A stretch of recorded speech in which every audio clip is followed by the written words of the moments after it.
Дорогая наша прекрасная Зухра, мы тебя приветствуем. Вам слово. Geç yaxşı bolsun, meni ayavlu, Karadonya'lı karavuşçularım. Karadonya'da yollu karavuşçularım. Sizin barınızına gelecek yanlı yılı bilan kutlamağa süyemen.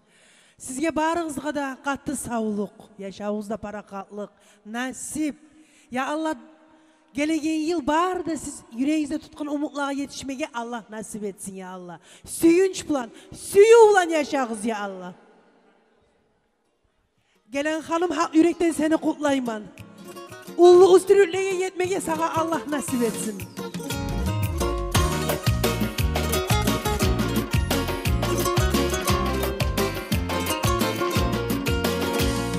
Gelemedi o, gelemedi o.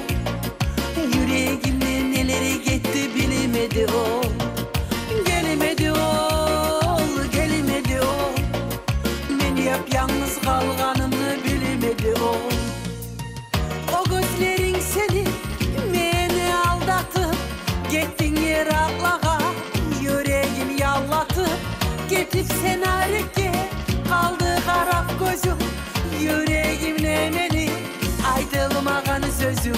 Gelemedi o, gelemedi o. Yüreğimde neleri gitti bilemedi o. Gelemedi o, gelemedi o. Beni yap yalnız kalganımı bilemedi o.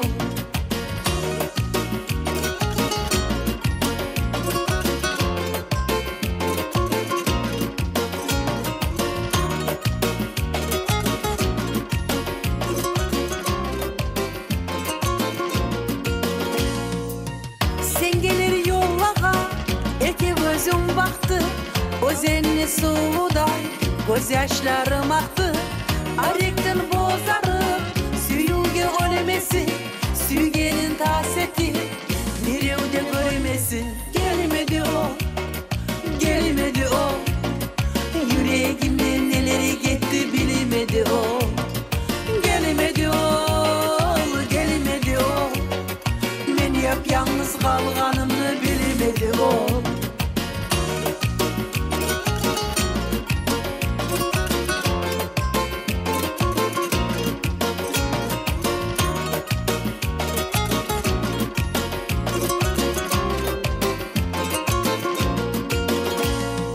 Ben onu izleyegenimle ayt nege bilmeyi. Bir sama bir görmeye ayt nege gelmeyi. Başmam oldu sav yaşağım ol gitti bari. Ben halide gözleyeni biledir yürek. Gelmedi o, gelmedi o. Yüreğimle neleri gitti bilemedi o. Gelmedi o, gelmedi o. Beni yap yalnız kalganımı bilemedi o. Gelmedi o, gelmedi o. Yüreğimde neleri gitti bilemedi o. Gelmedi o, gelmedi o. Beni yap yalnız kalganımı bilemedi o. Sağ olunuz.